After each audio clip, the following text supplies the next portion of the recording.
Kali ini kita akan bahas PT Metro Data Elektronik Tbk atau MTDL. Sekarang MTDL ini harganya di Rp505 per lembar saham. Tertingginya itu di Januari 2022 tahun kemarin ya, di harga 785. Untuk MTDL ini trennya turun ya, atau bearish, menurun. Kalau kita lihat memang labanya di sini MTDL trennya turun ya. Walaupun di kuartal 3 ini kelihatannya ini ya, ada naik cuman nggak terlalu signifikan. Oke, nanti di akhir sesi kita coba proyeksikan ya harga saham MTDL, apakah nanti berpotensi bisa naik ataupun turun ya, atau melanjutkan tren penurunan, dan nanti kita coba ya atur strateginya, apa masih layak buat dibeli ataupun masih layak buat di hold untuk yang sudah pegang MTDL.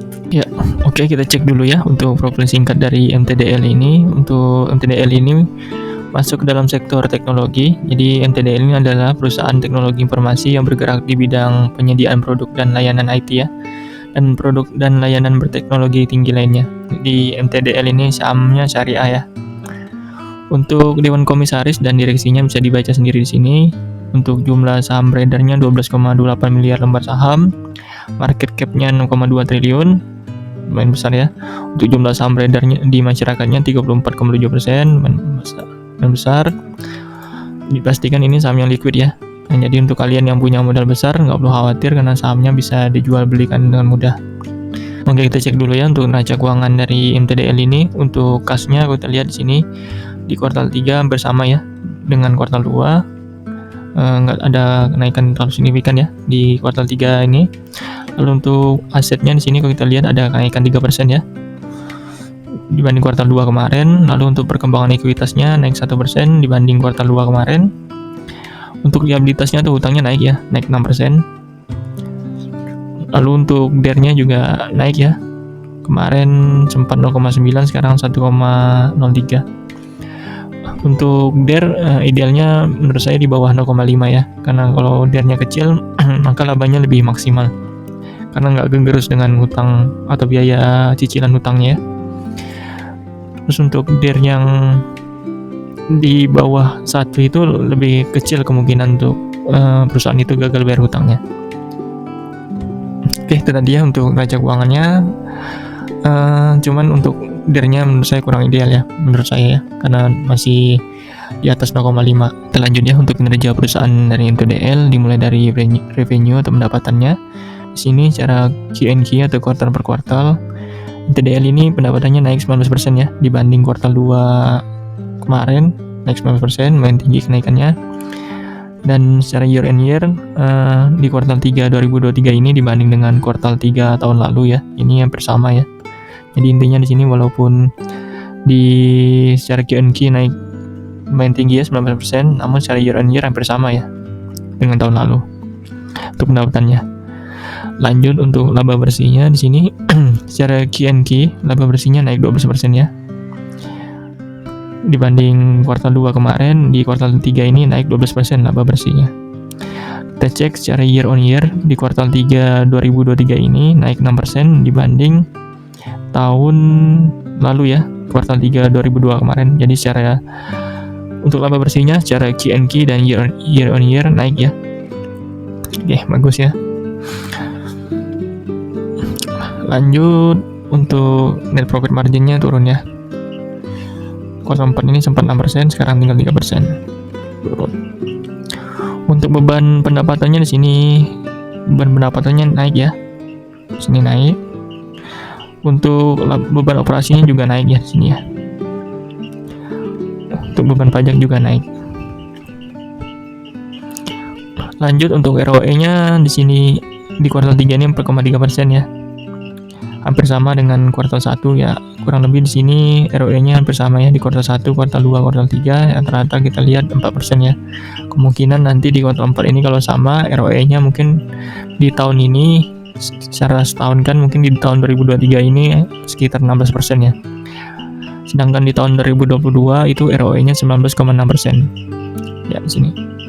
Mungkin di sini agak sedikit penurunan ya di tahun 2023 ini untuk secara ROE-nya dari 19,6% mungkin tinggal 16% kalau memang kuartal 4 ini yang bersama ya. Tapi untuk MTDL ini ROE-nya masih ideal ya, karena masih di atas 15%, ROE-nya masih golong cukup tinggi ya untuk ROE perusahaan ini. Oke, secara EPS memang di sini juga naik ya 12% di kuartal 3 ini dibanding dengan kuartal 2 kemarin. Kalau kita lihat dari tahun ke tahun EPS-nya lumayan naik ya. Mungkin di tahun 2023 ini kemungkinan EPS-nya turun ya. Sini ya. Oke, kita lanjutnya untuk strategi dan prospek perusahaan dari MTDL. Di sini untuk MTDL ini sudah menyiapkan sejumlah strategi ya agar bisa bertumbuh dan meningkatkan kinerjanya.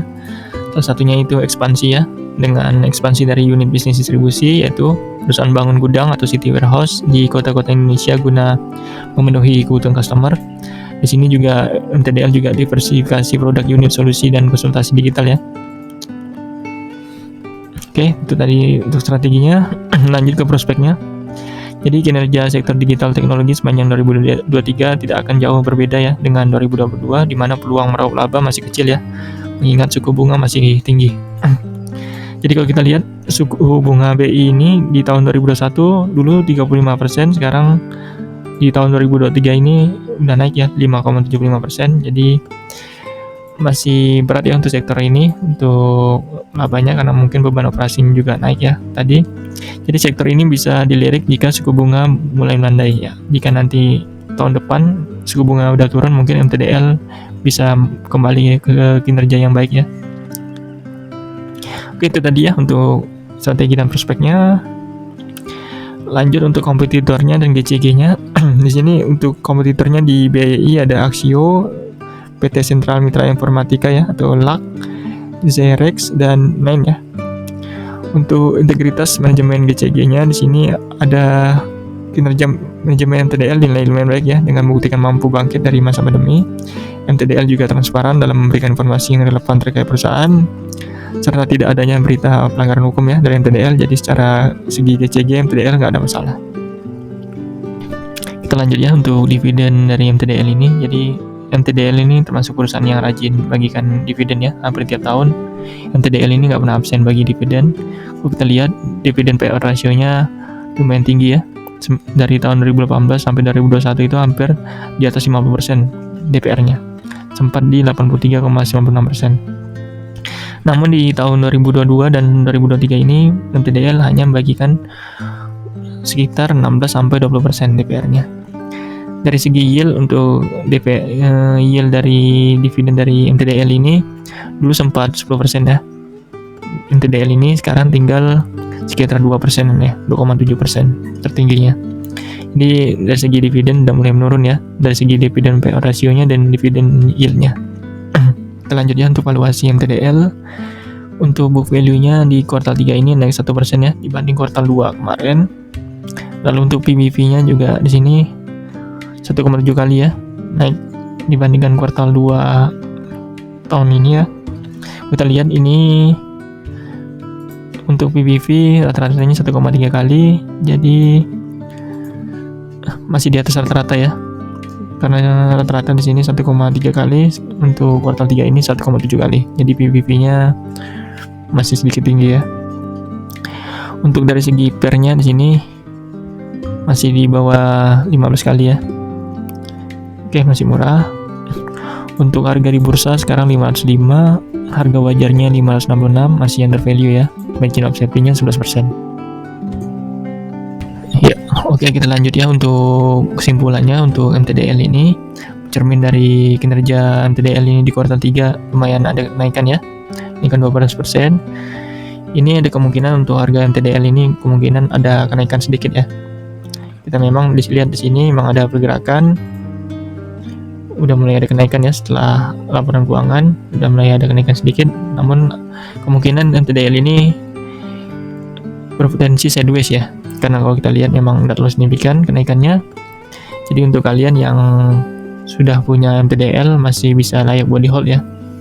Namun untuk kalian yang belum punya MTDL, saya rasa masih menunggu suku bunga aja ya, menurut saya.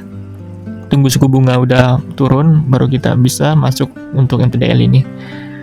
Itu tadi ya untuk ulasan singkat dari saham MTDL. Mungkin nanti di kuartal 4-nya akan kita update ya, mungkin di bulan Februari atau Maret tahun depan. Terima kasih sudah nonton sampai akhir, semoga bermanfaat.